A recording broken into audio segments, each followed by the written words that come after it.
Isang mapagpalang umaga mga idol. Balik bundok muna tayo mga idol, gawa nung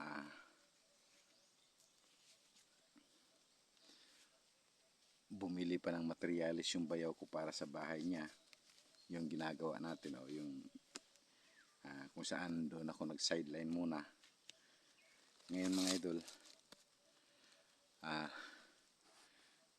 dito tayo muli sa bundok. Itutuloy po natin yung pagsisibak natin ng kahoy, gawa nung hindi ko po natapos yung mga idol ko nang dahil sa bagyong Inday. So naiwan natin isang linggo mahigit. So ngayon mga idol, babalikan natin ng pagsisibak. So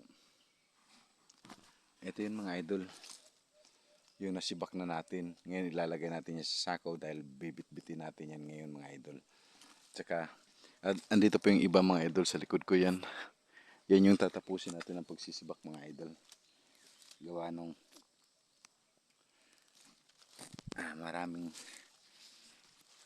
maraming umorder sa atin ngayon mga idol na mga panggatong.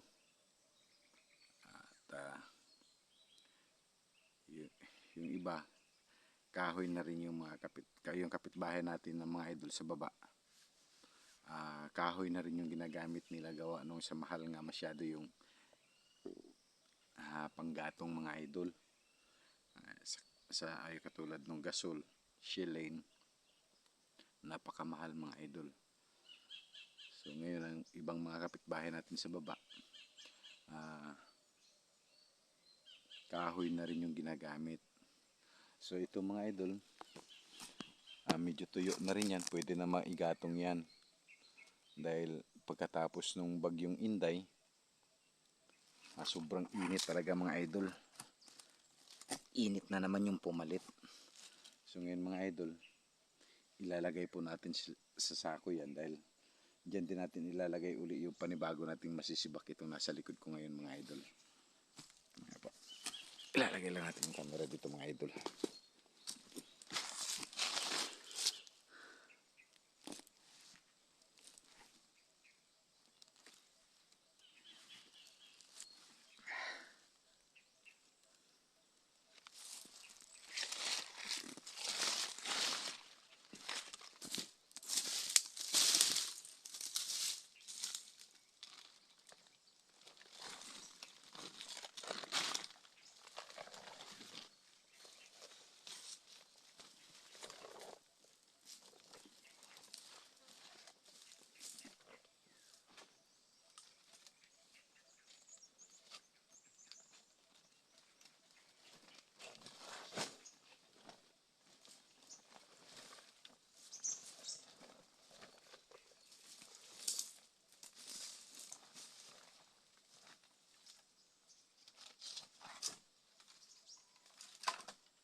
O ayan po mga idol, ano.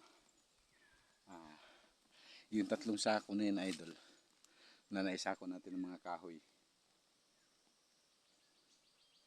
Iisa lang po ang may-ari niyan. So ibibenta natin yan, tag 200 po ang sako. Para may pambawi din tayo sa gasolina natin. At saka sa bigas.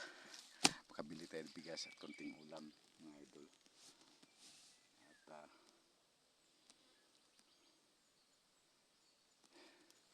dapat ng mga nakaraang linggo pa yan mga idol, gawa nung hindi natin nakuha dito dahil nag sideline pa po tayo. Nag helper po tayo sa paggawa ng bahay mga idol. So ngayon mga idol, yan, mamayang hapon ibababa natin yan. Iisa lang po ang may-ari niyan mga idol, kapitbahay lang din po ng tatay ko dun sa baba. So yan po.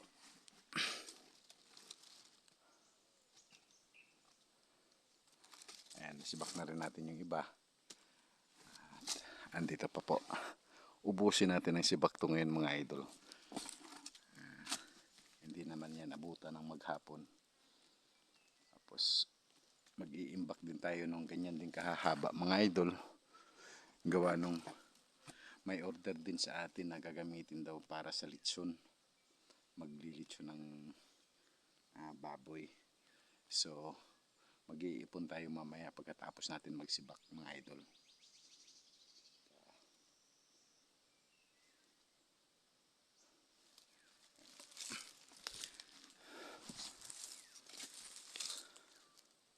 O mga idol, nag-ikot tayo kanina sa mga binisita natin yung mga bagong tanim natin ng mga niyog mga idol. Hindi na ako nag-video gawa nung nagmamadali tayo mga idol, gawa nung magsisibak pa po tayo. So para mga idol, may dalawang puno binhi ng niyog na bagong tanim natin, nakain ng kalabaw. So another replacement na naman yun mga idol pag hindi nabuhay mga idol, gawa nung na damage yung talbos nung binhi mga idol na tinanim natin. So i-replace na naman natin yun mga idol. Matitigas talaga ulo ng mga may mga hayop mga idol, ayaw itali. So tayo lagi ang nagsasakripisyo mga idol sa pagtatanim. Anyway, nandyan na yan, okay lang yan, 2 puno lang yan idol, papalitan na lang po natin. At kakausapin na rin natin yung may may-ari ng mga hayop. Kung maaari, ilayo na lang muna nila dito sa area natin, gawa nung sayang yung pagod natin mga idol pagka hindi din natin mapapakinabangan or mamamatay lang yung tinanim natin na bagong binhi. Yung pagod natin idol, para bang nakakapanghinayang talaga mga idol. So tuloy lang po muna tayo sa pagsisibak ngayon mga idol. Medyo marami-rami pa rin yan, pero hindi naman din aabutan ng maghapon yan mga idol, matatapos din natin yan ngayon. So ayan po.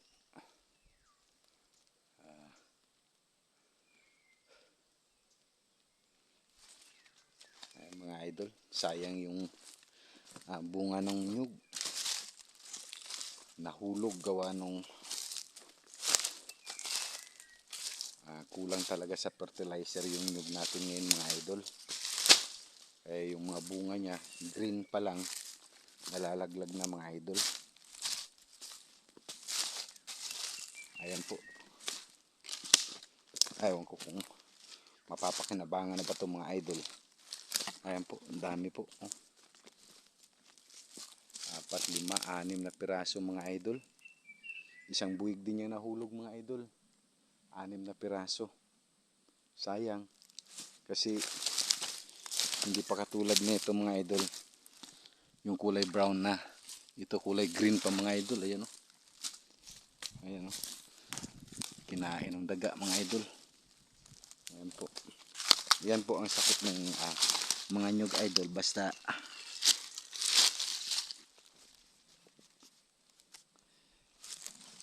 pinasok nung ano idol. Pinasok tayo ng daga.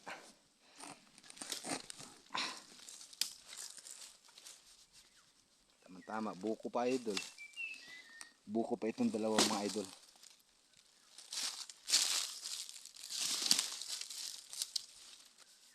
Ayan. Binigyan tayo mga idol ng buko, 3 piraso mga idol. Ayan, buko pa yan mga idol. 3 piraso. So, makakain pa rin natin mga idol kasi buko pa eh. Pero ito talaga, sira. Kinain ng daga yan mga idol. Ito pwede na ito. Wala. Sana pwede pa yung mga yan. So, ayan po. Itatabi lang muna natin itong mga idol. Para hindi mabilad sa araw.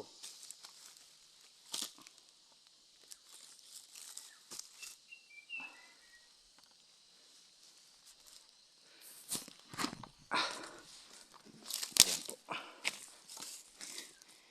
Itatabi natin sa lilim mga idol. Para hindi po mabibilad sa araw.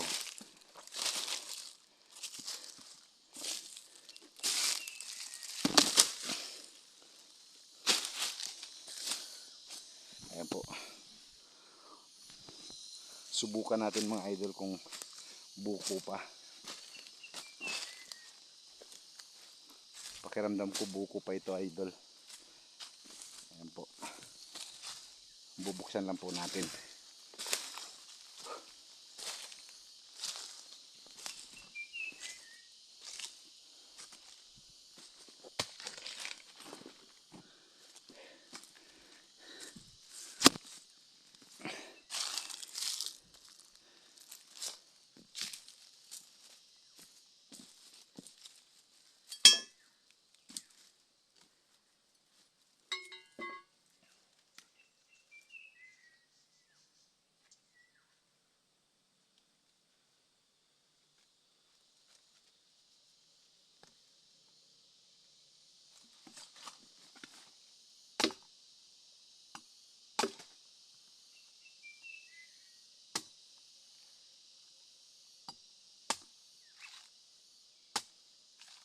Tigas na mga idol.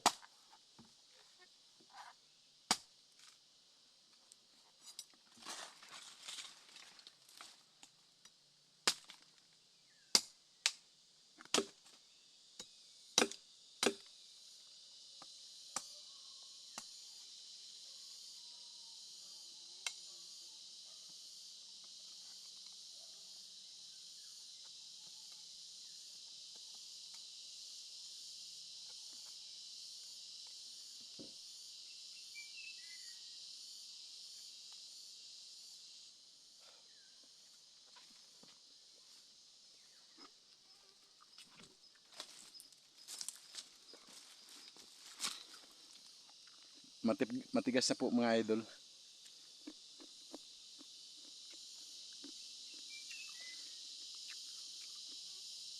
So yung sabaw na lang kukunin natin mga idol.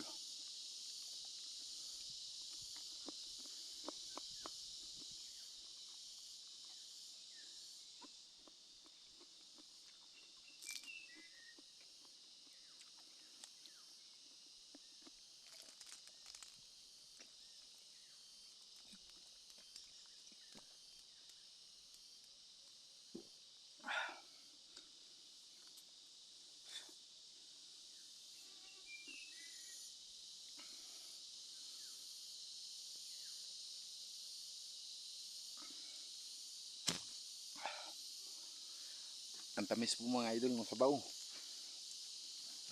Kalalaglag lang po kasi. Kaya matamis pa.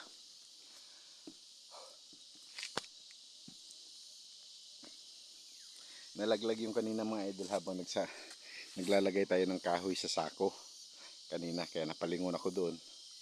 Akala ko may tao mga idol.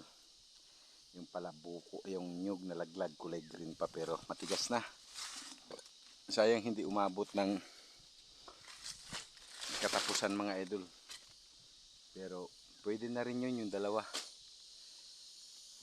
Kaya lang malaki yung pag natuyo, malaki yung bawas niya. Dahil green pa po yun. At magpapaakyat tayo ng nyug or magpapakopra tayo ngayong first week of August. Hindi na natin paabutin ng katapusan mga idol. Dahil nag-request din yung tatay ko na ipaghahanda ko raw siya ngayong birthday niya. Sabi ko, sige. Pagbibigyan natin yung senior mga idol at paghahanda natin. Bihira lang kasi mag-request yung tatay ko sa akin ng ganyan. At pagbibigyan ko na lang po mga idol. So yan po muna ang video natin mga idol. Ayan po, magpapatuloy pa rin tayo sa pagsisibak mga idol. Maraming salamat po. Shout out ko nga pala po lahat yung mga bumisita sa channel ko, sa munting channel ko po. Mega shout out po sa inyong lahat. God bless po. Pa-subscribe na rin po, pa-like po ng mga videos at share na rin po. Malaking tulong na po yun sa akin mga idol. So maraming salamat po sa mga silent viewers ko.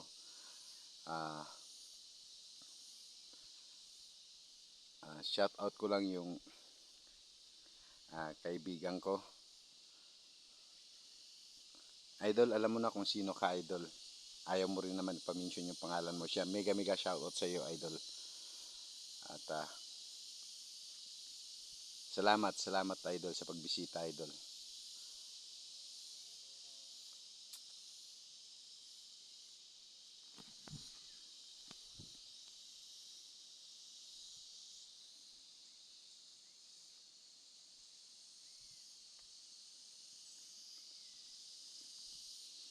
Ayan po. May tao po idol, mga idol, may tao. Hindi tayo napansin, nandito tayo sa taas kasi mga idol nasa baba yun siya. Titingnan lang natin mga idol kung anong gagawin niya.